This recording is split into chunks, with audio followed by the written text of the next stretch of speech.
sharing memories or stories or interesting sayings from John. And I think we'll do it from up here so that we're capturing it on the live stream as well. If John still owes you money or you're angry at him for some reason, this is not the time to say anything about that, but you can put your complaints on the face of a $100 bill and send that to Monty in the mail. But if you have something lovely or excellent or praiseworthy to share, we invite you to do that. And it's totally fine to continue sharing and going through the line. We're not going to just stop everything. But for those who would like to come up, please do. So I'm Craig Altrott. I live in Fort Worth, Texas. And my wife and I were part of the campus ministry in Memphis for 4 years. So that's our big connection with John and Fern, was just 4 years of living life with them. I guess a couple things. One, in line with what several have said, we were certainly given jobs by John immediately upon meeting him.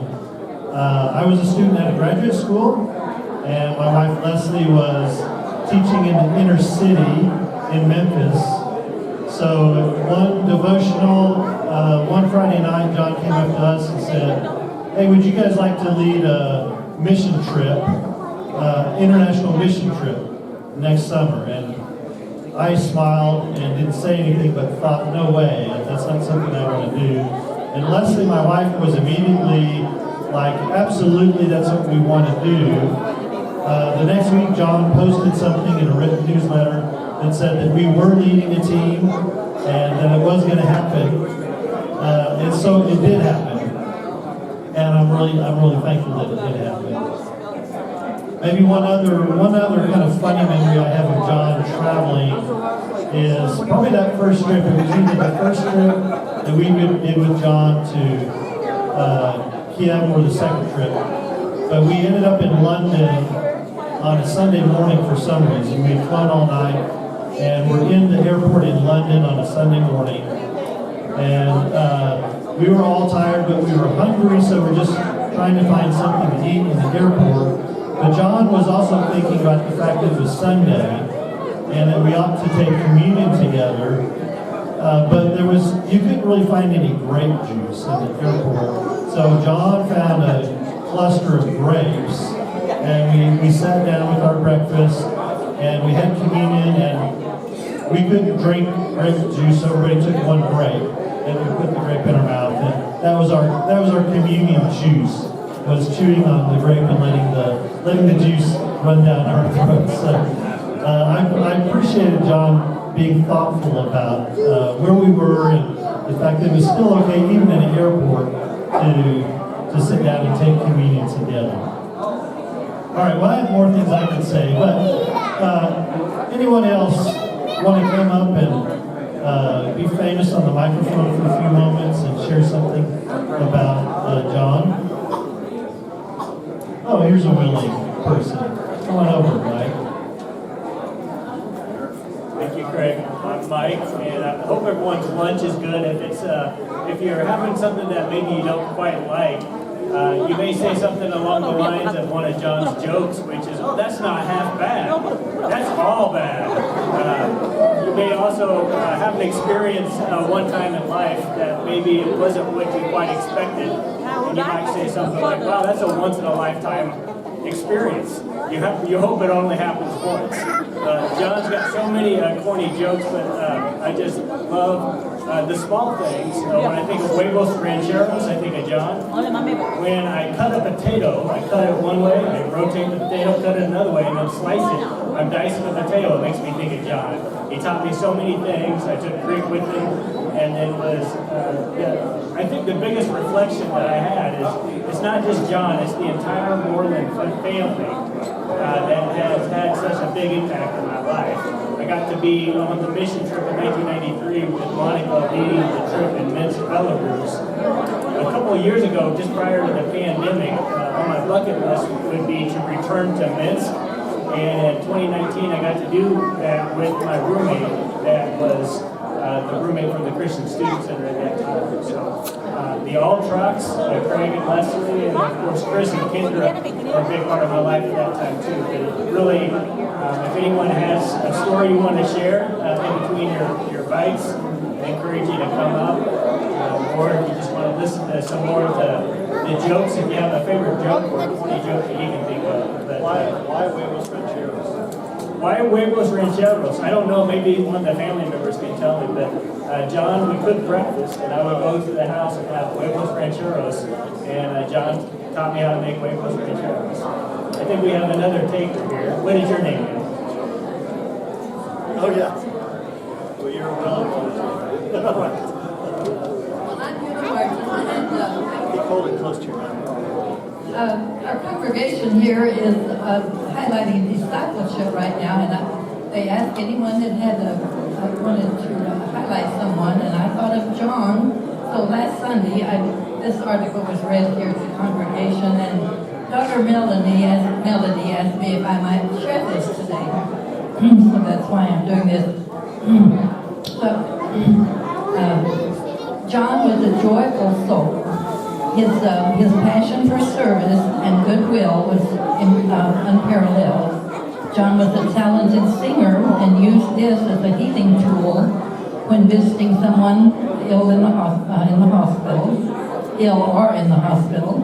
Everyone in the room would join in the singing, ending with a heartfelt prayer, and spirits were always lifted.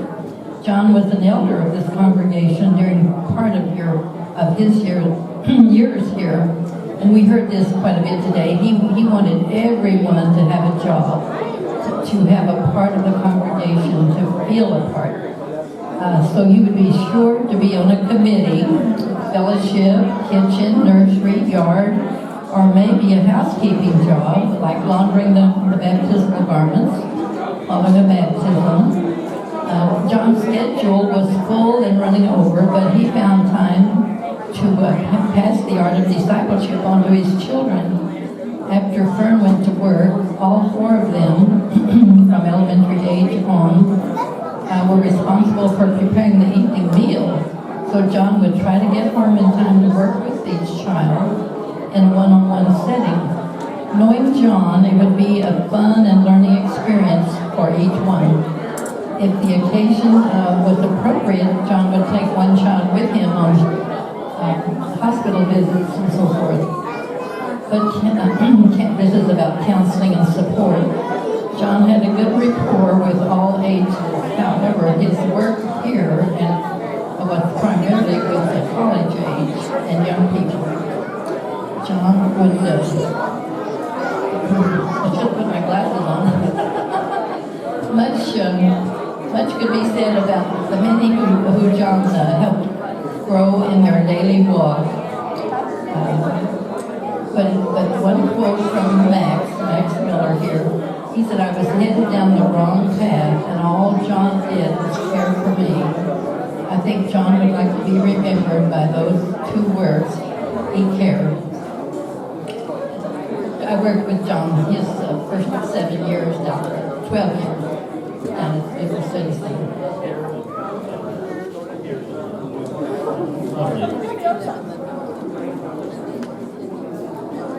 Yeah.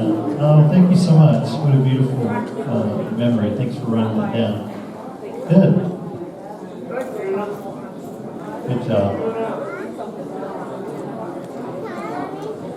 What else? Old or young? Oh, were you okay?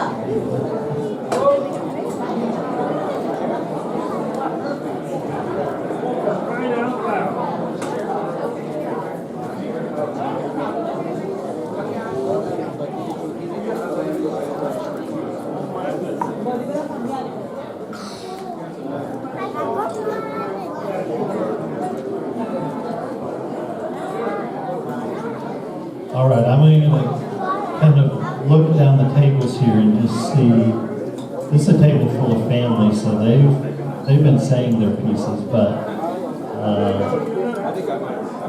oh, you got something good. Okay. My name is Bill Pubels, and I took over as the director of the Biblical Study Center to succeed John.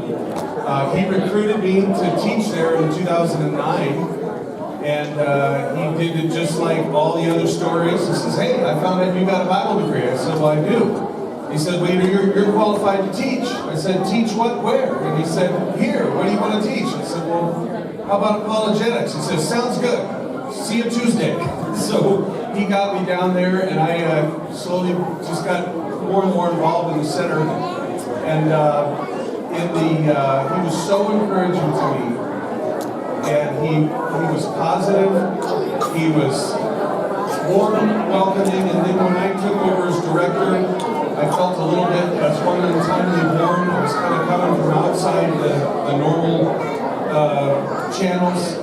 And he was so encouraging. He says, "Bill," he looked me in the eye and says, "I think you're the right man for the job." And those words go deep when you know you're being scrutinized from different angles. And I so appreciated John. And as I sit out here and hear the things said, it's ironic that I call the Biblical Study Center the Bailey Building alone. And it's ironic that he was called George Bailey today, because I think that's so much who he was and is. And I just want to say thank you to the Church of Christ family, to Fern and to John and your whole family for allowing me to be the welcoming presence. I aspire to be like John. I'm not all the way there, but I keep trying, and I feel his presence every time I'm at the center. This is a legacy to follow up, and so I'm deeply grateful. Bill, thank you, Bill. Thank you so much. You got something you want to share? Okay.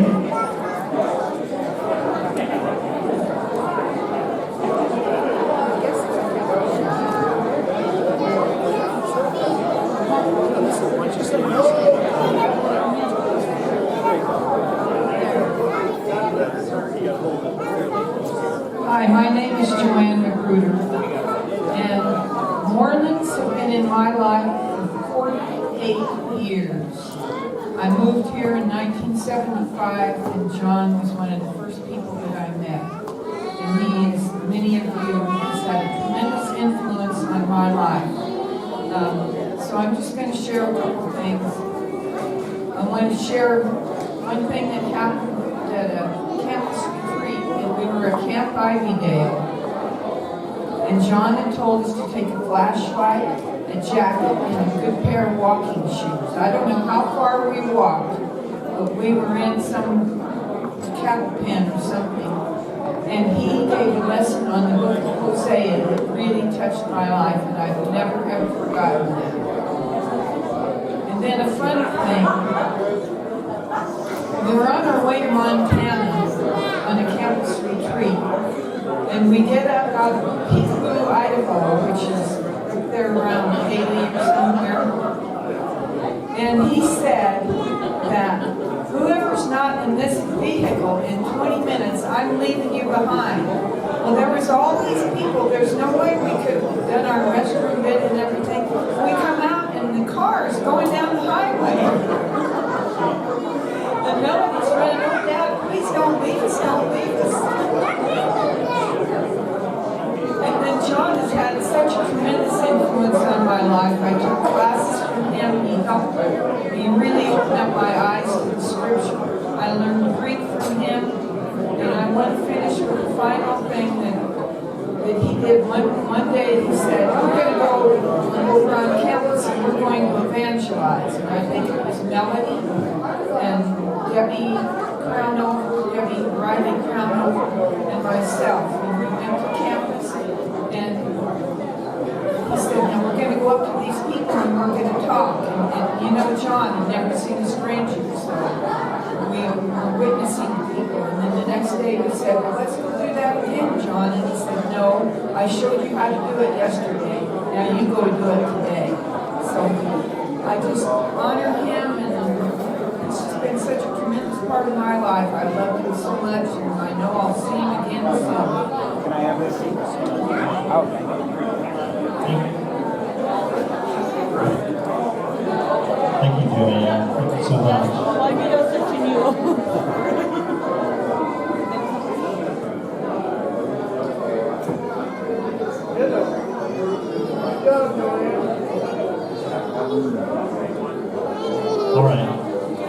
anyone else like to come share? We have a taker?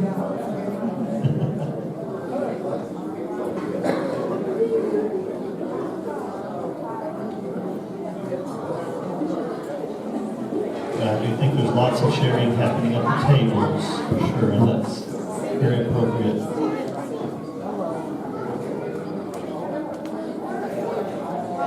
All right, well, I just encourage you to continue sharing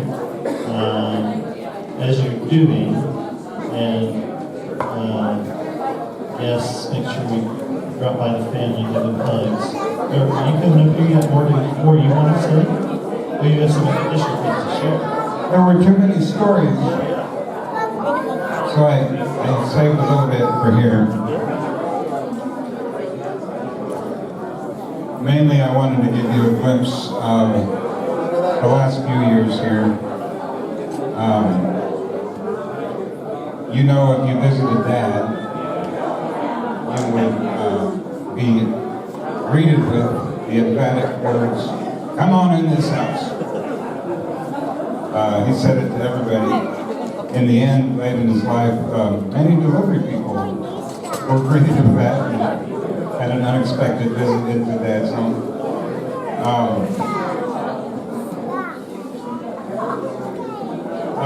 Let's see, what else was I going to say? My sister-in-law, Melanie, says it's very difficult to get out of this. She's a nurse. Very true. We experienced that. It's kind of strange to admit, a bit of a relief today, but it is real, and it's a blessing from God to see Dad graduate into heaven. The main reason I wanted to come back up here is to give thanks to my family and friends, many who are here, who helped to make sacrifices along the way to keep Mom and Dad in their home. And such a blessing that they were able to stay in their home until about 6 months ago. And many friends came and joined in that battle with me to help Mom and Dad.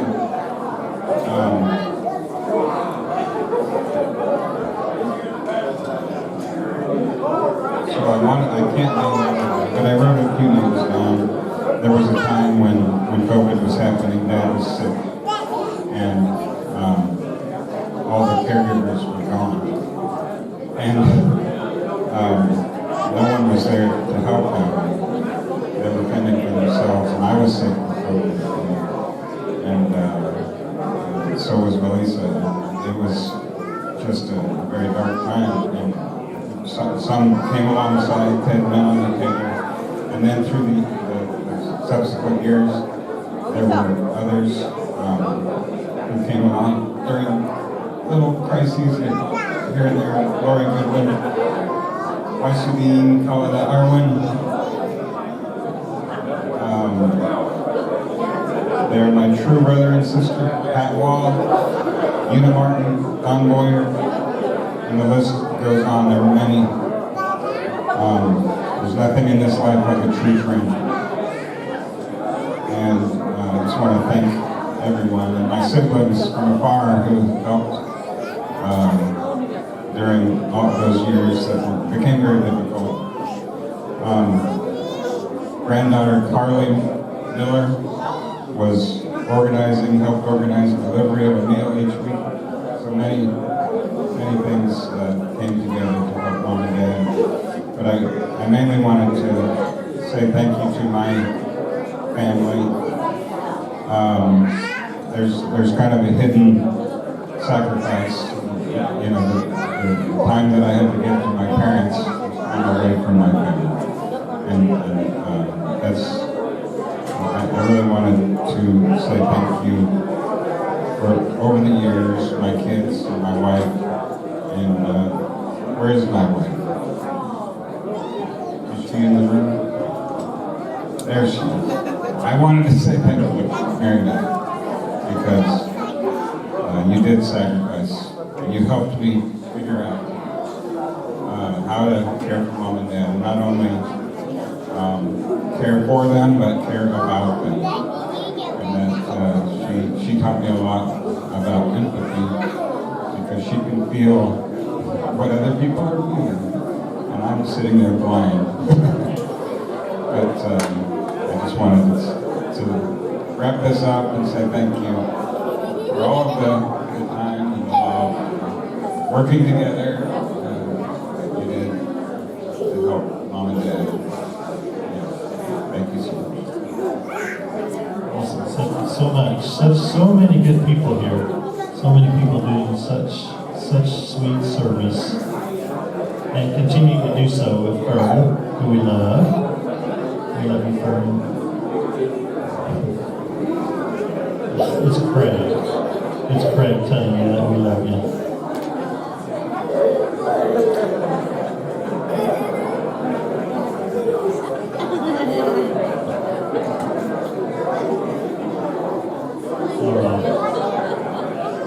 Well, I think I'll give the mic a rest unless there's anybody else that wants to come up.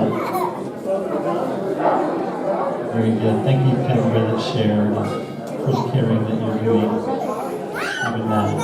Thank you.